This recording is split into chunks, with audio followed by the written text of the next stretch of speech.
우리 오늘은 이제 신명기를 읽기 시작합니다. 오늘 신명기 1장입니다. 신명기라고 하는 이 책의 이름에 대해서 우리 먼저 기억해 주시기를 바랍니다. 우리 한글 개역 성경이 한문 성경을 근거로 해서 말씀을 번역했기 때문에 한문 성경의 신명기라는 책 이름을 그대로 사용합니다.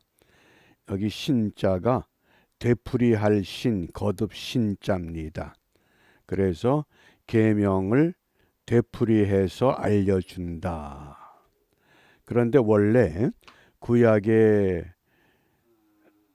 기록된 언어가 히브리어로 기록이 되어 있기 까닭에 히브리 성경의 신명기 책 이름은 데바림. 우리가 다바르가 말씀이죠. 말씀이 복수가 되면 데바림 그럽니다. 히브리인들의 특징은 책 이름을 정할 때에 책 제일 앞에 나오는 몇 개의 단어를 가지고 책 이름을 정합니다. 신명기 1장 1절에 보면 이는 모세가 요단 저편 숲 맞은편의 아라바 광야 곧 바란과 도벨과 라반과 하세롯과 디사합 사이에서 이스라엘 무리에게 선포한 말씀이니라. 그때 그 마지막에 말씀이니라. 그것을 책 제목으로 정해서 데바림 그랬습니다.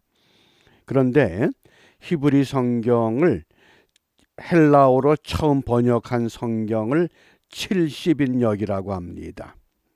이 70인역으로 번역하면서 이 데바림이라고 하는 책 이름을 듀테로모니온, 그래서 이 듀테 이중입니다. 이중. 모니온 노모스, 그래서 이 이중 율법, 이거를 그대로 영어에서 듀터로노미 이렇게 번역이 된 겁니다. 그러니까 책의 원래 의도와는 전혀 다른 그런 이제 책 제목이 됐습니다. 우리가 그런 배경을 좀 갖고 오늘 우리 묵상의 주제가 너희 두령을 삼으리라 13절 말씀입니다. 13절 말씀을 함께 읽습니다. 너희의 각 지파에서 지혜와 지식이 있는 유명한 자를 택하라. 내가 그들을 세워 너희 두령을 삼으리라. 아멘. 여기 두령이라고 하는 단어, 모세가 많은 백성들을 관할하기가 버겁기 때문에 천부장, 백부장, 50부장, 10부장, 패장들을 세우게 됩니다. 그들이 두령입니다. 로시라고 하는 단어인데 우두머리다 또는 방백이다 이런 뜻입니다. 너희 두령을 삼으리라. 왜냐하면 모세가 하는 역할을 분담하기 위해서 우리말로 하면 각 집단의 지도자들을 세웠다 그런 뜻입니다. 왜 이 지도자를 세워야만 하는가? 그 이유가 무엇인가? 신명기서가 2절과 3절에 보면 아주 중요한 메시지를 우리에게 전하고 있습니다. 호렙산에서 세일산을 지나 가데스 바네아에까지 얼마 동안의 길입니까? 10하루길이었다. 그러니까 애굽에서 나와서 하나님이 명하신 약속의 땅으로 꾸준히 걷기만 하면 10하루길이면은 약속의 땅에 들어갈 수 있다 그 뜻입니다. 그런데 3절에 보면 제40년 11월 그달 초 1일에 그랬습니다. 10하루길이 40년이 걸렸다 그 뜻입니다. 무엇을 말씀하는 겁니까? 하나님에게 순종하면 우리의 길이 순탄하게 열리지만은 순종하지 못할 때는 하루가 천년 같고 하루를 1년씩 환산해서 40년 동안 광야에서 헤매이게 만드신다. 그 교훈을 먼저 백성들에게 깨우치고 있습니다. 10하루길을 40년의 길로 만들어버린 것, 이것이 히브리 백성들의 삶입니다. 그러면 오늘 저와 여러분들의 삶은 어떤가?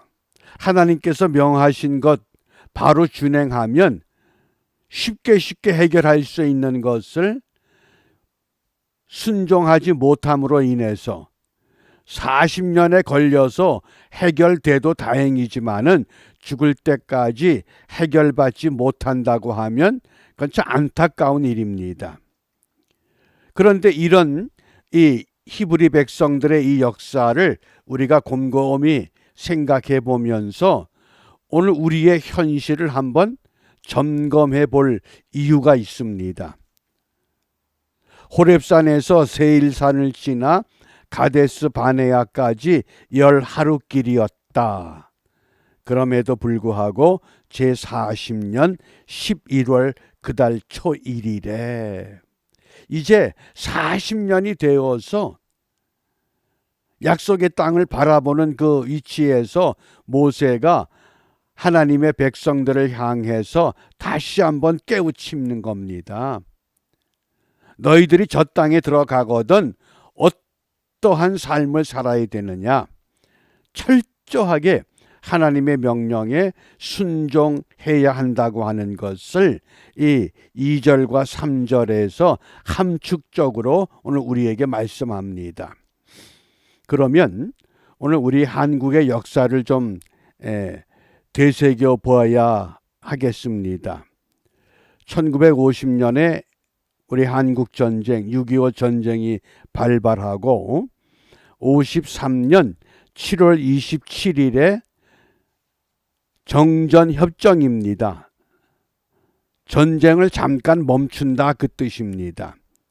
그런데 이 정전협정을 맺을 때에 유엔군 총사령관 마크 클라크 장군, 그리고 조선인민군 최고사령관 김일성, 또 중국 인민지원군 사령관 펑도화이. 근데 당시 한국의 대통령 이승만 대통령은 정전협정에 동의하지 않습니다. 왜 그랬느냐? 정전협정을 맺고 나면 미군들이 전부 철수하게 되면 반드시 더 큰 재앙이 올 것을 미리 예측을 한 겁니다. 그래서 이승만 대통령이 강조한 것이 한미 상호 방위 조약을 맺어야 된다. 이것 때문에 지금 한국이 부강한 나라가 될 수 있는 근거가 된 겁니다. 만약 미군이 주둔하지 않았다 그러면 오늘의 한국은 북한과 다름이 없습니다. 그런데 정전협정 후 오늘 2022년이 꼭 69년이 지났습니다. 어떤 생각이 드셔요? 매 7년마다 안식년이 되면 어떻게 해야 됩니까? 모든 노예들을 다 제자리로 돌려보내야 됩니다. 그런데 아직도 북한에는 지하교회 성도들 얼마나 큰 고통과 어려움 가운데 지냅니까? 그럼 내년이 정전협정 70년이 됩니다. 하나님이 어떤 특별한 계획을 한반도 땅에 갖고 계시지 않을까 하는 분명한 생각을 품게 됩니다. 하나님이 한반도 땅을 긍휼히 여기시고 불쌍히 여기셔서 히브리 백성들을 430년 만에 애굽에서 끌어내서 광야에서 40년 지난 후에 약속의 땅으로 가게 하셨다 그러면 오늘 이 한반도 땅에 내년 70년이 될 때에 북한의 지하교회 성도들, 북한에 신음하는 굶주림과 가난과 추위와 헐벗음에서 고통받는 북한의 동포들 하나님이 가만두시겠는가? 저는 기대가 큽니다. 왜냐하면 70년이 되면 50년이 되던 희년 때에 한번 꿈을 꿨었습니다. 그런데 희년이 지나가 버린 겁니다. 그러면 안식년이 10번 반복될 때에 하나님은 분명히 우리에게 깨우쳐 말씀하십니다. 무엇을? 이스라엘 백성들이 열 하루길을 40년 만에 들어가게 됐다 그러면 너희들은 70년이 되면 반드시 깨달아야 된다. 그 뜻이 아니겠는가? 그래서 우리가 그럼 무엇을 깨달아야 되느냐? 이 두령들을 모세가 세울 수밖에 없었던 것처럼 성경은 어떤 사람을 세우라고 말씀하는가? 출애굽기 18장 21절 말씀에 그대는 또 온 백성 가운데서 제덕이 겸전한 자, 곧 하나님을 두려워하며 진실무망하며 불의한 일을 미워하는 자. 그래서 이 제덕이 겸전한 자를 다른 번역 성경에서는 유능한 인재 이렇게 번역합니다. 그러면 어떤 사람이 유능한 인재냐? 유능한 인재를 오늘 우리가 선택해야만 하는 매우 중요한 시점에 와 있습니다. 왜냐하면 내년이 정전협정 후 70년이 되는 매우 중요한 때이기 때문에. 그러면 이 제덕이 겸전한 자, 유능한 자는 어떤 사람이냐? 첫째, 하나님을 두려워하는 사람. 이게 하나님을 두려워한다고 그래서 하나님을 무서워하는, 하나님이 벌을 주고 심판하는 그게 두려운 게 아닙니다. 정말 두려워하는 것은 하나님을 사랑하기 때문에 두려워하는 겁니다. 하나님이 나를 너무 사랑하기 때문에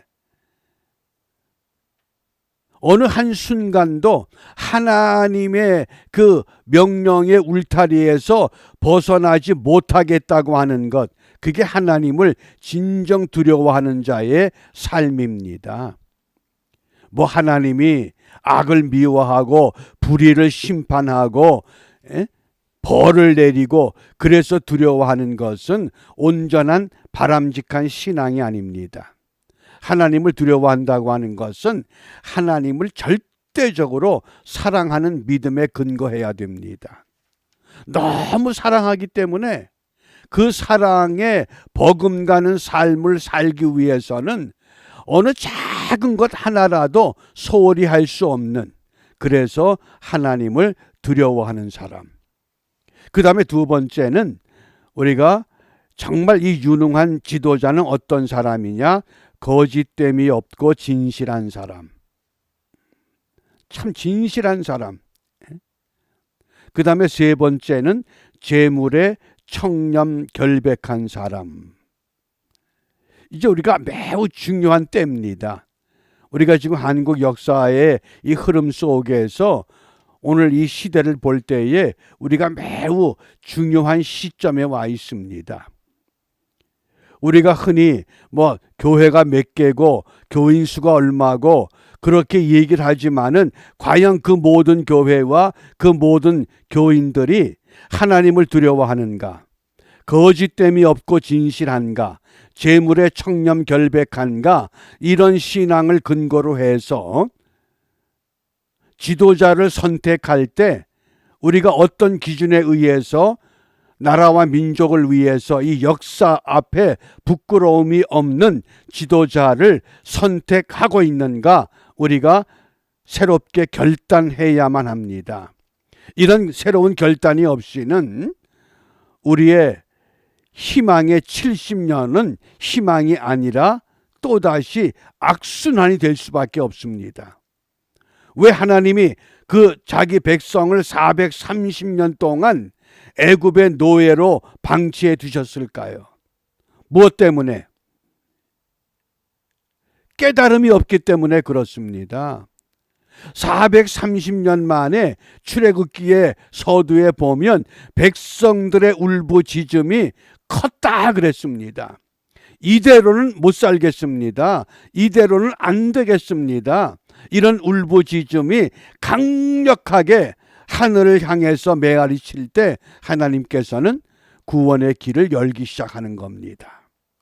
우린 그러면 70년 만이라도 모든 교회와 성도들이 유능한 사람을 뽑을 수 있는 그런 믿음과 우리의 결단이 필요한 때가 됐습니다. 이걸 빨리 회복하기만 하면 우리가 분명히 2023년은 우리에게 꿈 같은 해가 될 것입니다. 그러기 위해서 우리가 오늘 무엇을 기도해야 되느냐? 오늘 신명기 1장 36절에 오직 여분네의 아들 갈렙이 누굽니까? 유다 지파에 속한 사람입니다. 또 여호수아는 에브라임 지파에 속한 사람입니다. 그 많은 애굽에서 나온 사람들 가운데서 유일하게 여호수아와 갈렙이 온전히 여호와를 순종하였은즉 그는 그것을 볼 것이요. 뭡니까? 약속의 땅을 볼 것이요. 우리 한국으로 말하면 북한 땅을 볼 것이요. 금강산을 볼 것이고 평양을 가볼 것이고 개성을 가볼 것이고 원산을 가볼 것이고 그런 축복의 말씀이 바로 누굴 통해서? 갈렙과 여호수아를 통해서. 무엇 때문에? 여호와를 순종했기 때문에. 그래서 그는 그것을 볼 것이요 그가 밟은 땅을 내가 그와 그의 자손에게 주리라. 우리가 이 말씀을 두렵고 떨림으로 받을 준비가 필요합니다. 과연 이대로 우리 한반도 땅에 2차 세계대전 이후에 이념으로 분단된 국가가 독일과 예멘과 베트남과 한국 네 나라가 분단 국가로 남아 있었습니다. 그런데 독일도 예멘도 베트남도 다 통일이 됐습니다. 유일하게 지구촌에서 남과 북이 분단된 유일한 나라입니다. 그런데 내년이 종전협정 후 70년이 되는 뜻깊은 해입니다. 우리가 역사의 주기의 순환에 따라서 하나님이 이런 역사를 우리에게 보여주신 것은 무엇을 준비하라고, 무엇을 선택하라고 말씀합니까? 너희들도 여호수아와 갈렙과 같이 세울 자를 세우고 하나님께 순종하면 반드시 그것을 볼 것이요 그가 밟은 땅을 그 자손에게 줄 것이다. 이렇게 약속하십니다. 그러므로 우리가 오늘 무엇을 기도하느냐? 정말 하나님을 경외하는 지도자를 세우기 위해서 기도해야 됩니다. 아주 중요한 때입니다. 이제 22대 총선이 2024년 4월 10일에 거행이 됩니다. 그 전까지 1년 조금 넘게 여유가 있는데 그동안에 우리가 교회가 성도들이 정신을 차리고 철저하게 깨우치고 가르쳐야 됩니다. 무엇을? 사람을 볼 줄 아는 믿음, 역사를 인식하는 지혜.